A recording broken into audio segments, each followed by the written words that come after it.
Aujourd'hui, nous allons aborder le thème nous sommes toujours dans le thème du fruit de l'esprit, et nous allons aborder la bonté, qui fait partie donc du fruit de l'esprit et qui a un rôle prépondérant, je pense, dans la manifestation du fruit de l'esprit. Qu'est-ce que la bonté ? La bonté d'ailleurs est souvent associée à l'amour, à la compassion, à la miséricorde et la générosité. C'est une qualité morale qui porte à faire le bien et à être également bon pour les autres. C'est la faculté à chercher constamment à faire le bien et à faire ce qui est juste.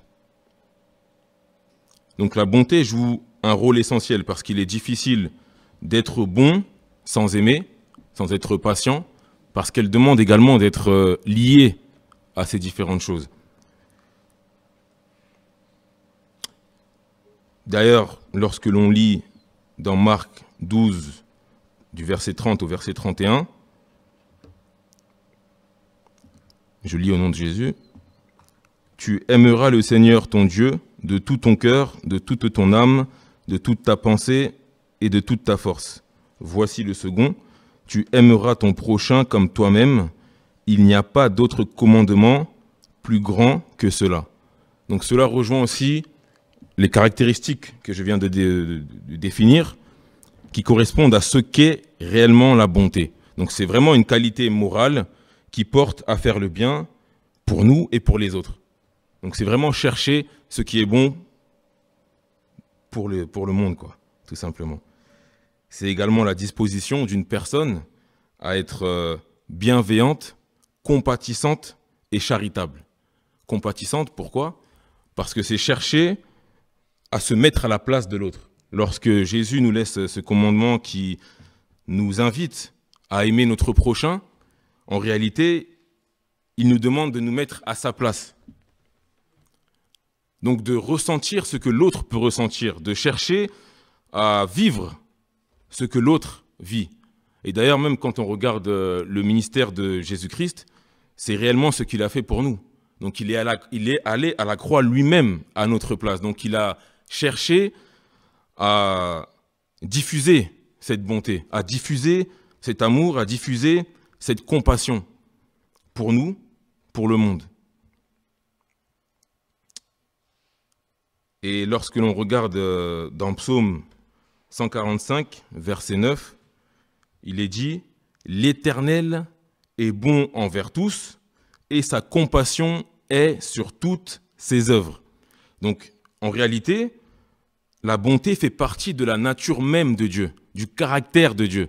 Dieu, dans toutes ses œuvres, cherche à être bon, à manifester sa bonté, malgré nos péchés, malgré nos fautes, malgré notre nature de chair, je peux dire. Dieu cherche constamment à manifester sa bonté dans toutes ses œuvres. Même lorsque des fois nous sommes peut-être contre ce qui peut nous arriver, lorsque nous sommes dans les questionnements, dans le doute, Dieu cherche à manifester sa bonté dans toutes ses œuvres. Amen. Et nous aussi, nous sommes invités à refléter cela dans tout ce que nous faisons, en réalité. Lorsque l'apôtre Paul évoque la bonté comme étant un élément du fruit de l'esprit, il nous demande de ressembler à Dieu. Il nous demande de refléter le caractère même de Dieu, le cœur de Dieu. Et donc lorsqu'on lit dans Colossiens 3,12, « Comme des élus de Dieu, saints et bien-aimés, revêtez-vous d'entrailles, de miséricorde, de bonté, d'humilité, de douceur, de patience. » Amen.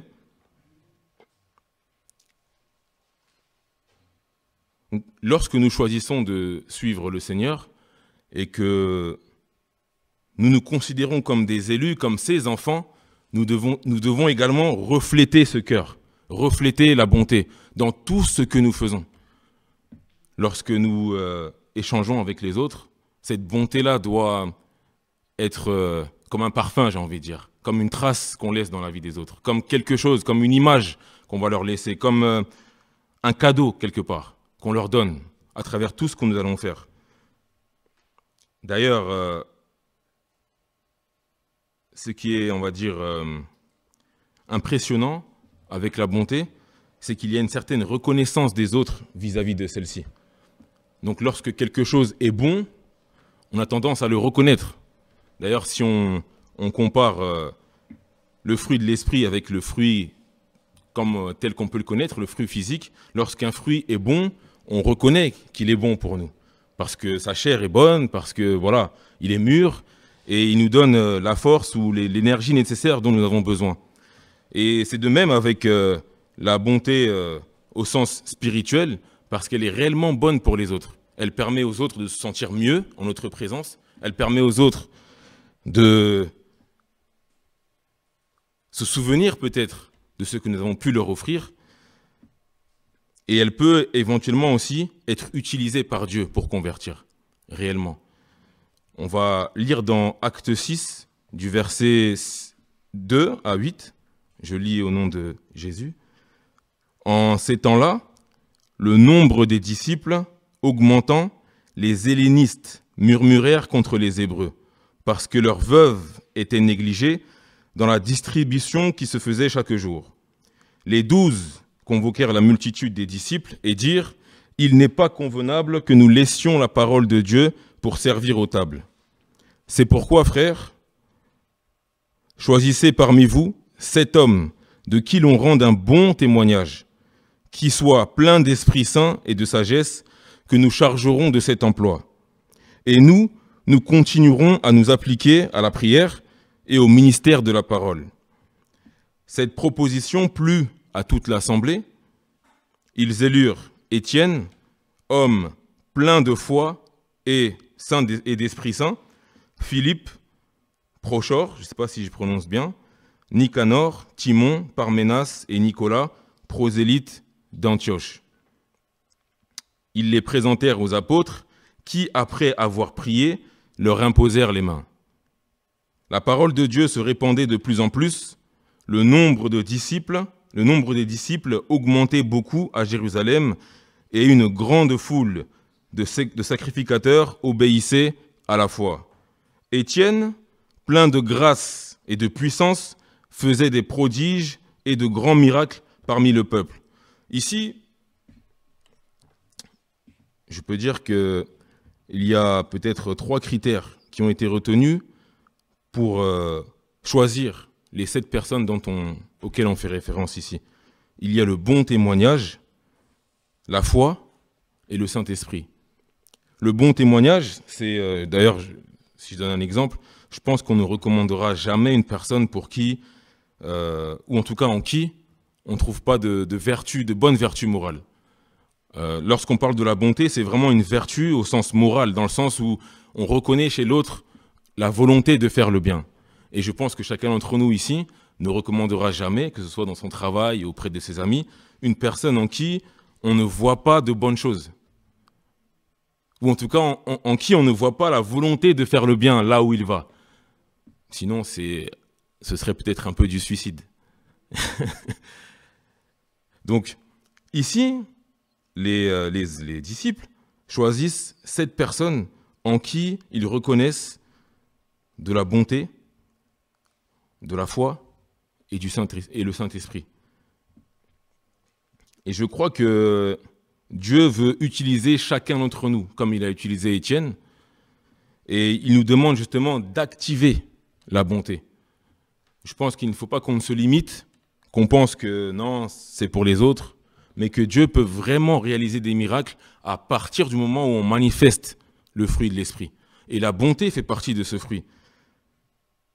On va prendre un autre exemple dans la Bible. Romains 2, 1 à 5. « Qui que tu sois, homme, toi qui juges, tu es donc inexcusable. En effet, en jugeant les autres, tu te condamnes toi-même, puisque toi qui juges, tu agis comme eux. Nous savons que le jugement de Dieu contre ceux qui agissent ainsi est conforme à la vérité. Et penses-tu, toi qui juges les autres, les auteurs de tels actes, et qu'il est fait aussi que tu échapperas au jugement de Dieu? Ou méprises-tu les richesses de sa bonté, de sa patience et de sa générosité, en ne reconnaissant pas que la bonté de Dieu te pousse à la repentance?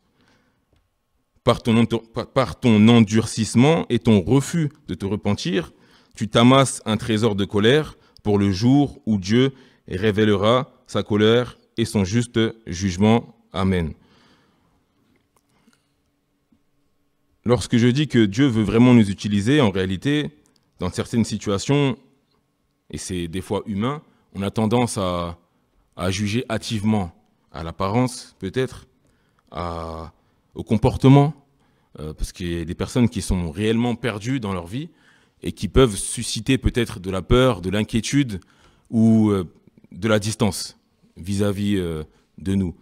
Et on peut des fois penser que on n'a pas intérêt à les approcher ou à peut-être leur parler du Seigneur ou à leur témoigner de la bonté, parce qu'on juge que c'est pas utile et que dans tous les cas, leur cas est déjà, entre guillemets, fini, mort. Mais en réalité, ce n'est pas à nous de juger de cela. Et lorsqu'on regarde dans le passage que j'ai lu tout à l'heure, Étienne, en réalité, fait partie de ceux que Saül a fait condamner. Étienne a prêché, il a été choisi dans l'église en question. Et d'ailleurs, il a une fin tragique, parce qu'à la fin, il est tué. Mais Dieu lui a donné la grâce de pouvoir prêcher à Saül, qui est devenu Paul par la suite. Mais c'est Saül qui a fait en sorte que Étienne soit tué. Et on pourrait se dire, mais Seigneur, au final, à quoi bon prêcher, à quoi bon manifester de la bonté si à la fin on doit mourir?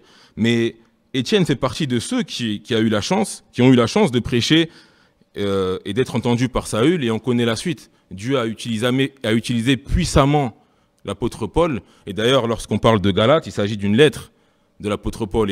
Et même lorsqu'on regarde son parcours, il a été compliqué pour lui au début d'obtenir le pardon ou l'attention des chrétiens de l'époque. Parce que les gens n'avaient pas confiance en lui. Ils ont vu un changement radical dans sa vie et ils n'ont pas cru tout de suite. Et c'est des fois le comportement qu'on peut avoir aussi vis-à-vis de ceux qui se cherchent, qui cherchent la face de Dieu et qui cherchent peut-être à être transformés par la foi. Et lorsque nous leur témoignons ne serait-ce qu'un peu de bonté, il se peut que Dieu utilise cette bonté pour changer radicalement leur vie. Et nous avons intérêt justement à activer cette bonté pour cette raison-là bien précise.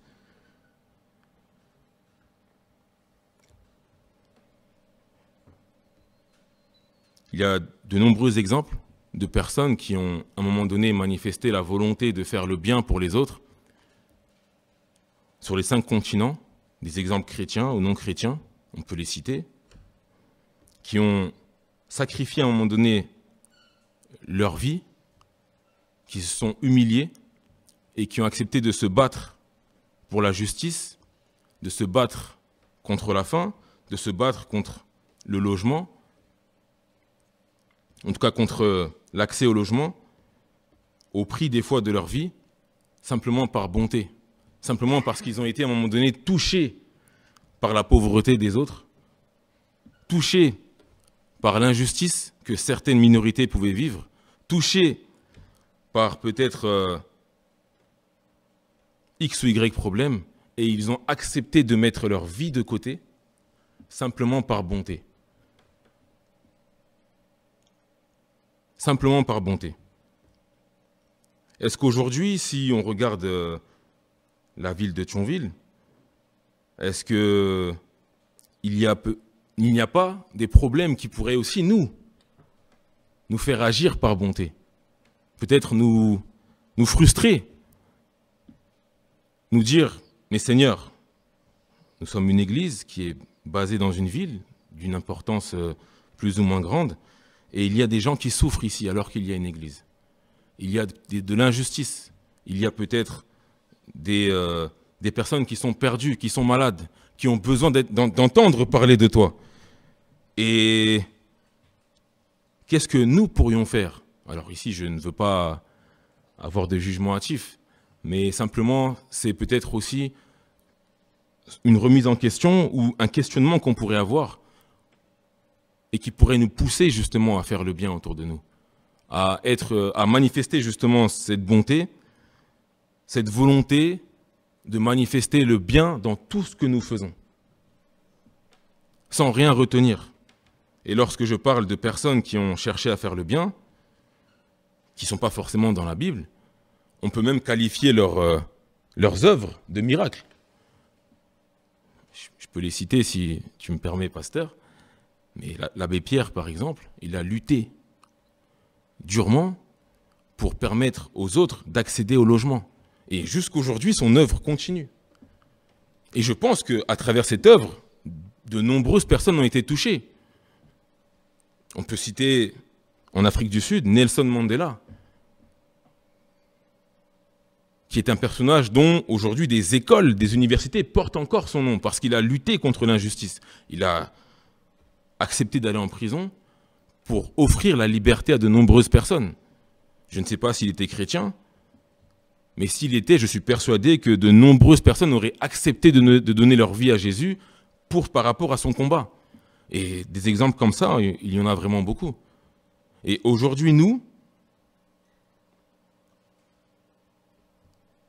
à travers justement le fruit de l'esprit, on nous invite à manifester cette bonté. Alors, je ne dis pas qu'on doit devenir comme les grands noms que je viens de citer, mais je pense qu'il est possible, à notre niveau, de manifester cette bonté, parce qu'à travers cette bonté, il peut y avoir une élection par rapport à l'Église. Dans le sens où, si demain à Thionville, on cherche des gens qui cherchent à faire le bien, on peut chercher ces personnes à l'Église.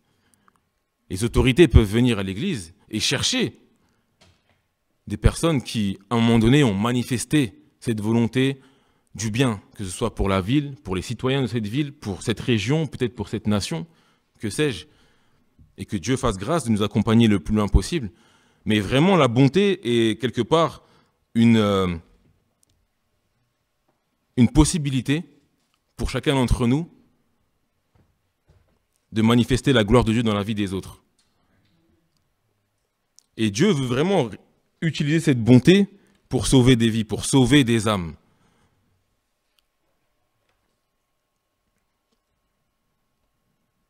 Éphésiens 2:7, afin de montrer dans les siècles à venir l'infinie richesse de sa grâce par sa bonté envers nous en Jésus-Christ. Dieu lui-même a offert son Fils Jésus pour nous sauver, par bonté, par grâce. Qu'est-ce que nous, aujourd'hui, sommes prêts à offrir pour que les autres aussi aient cette grâce d'être assis avec nous ici, d'être sauvés à un moment donné, de ressentir cette grâce, de recevoir cette grâce, de manifester la foi en Jésus.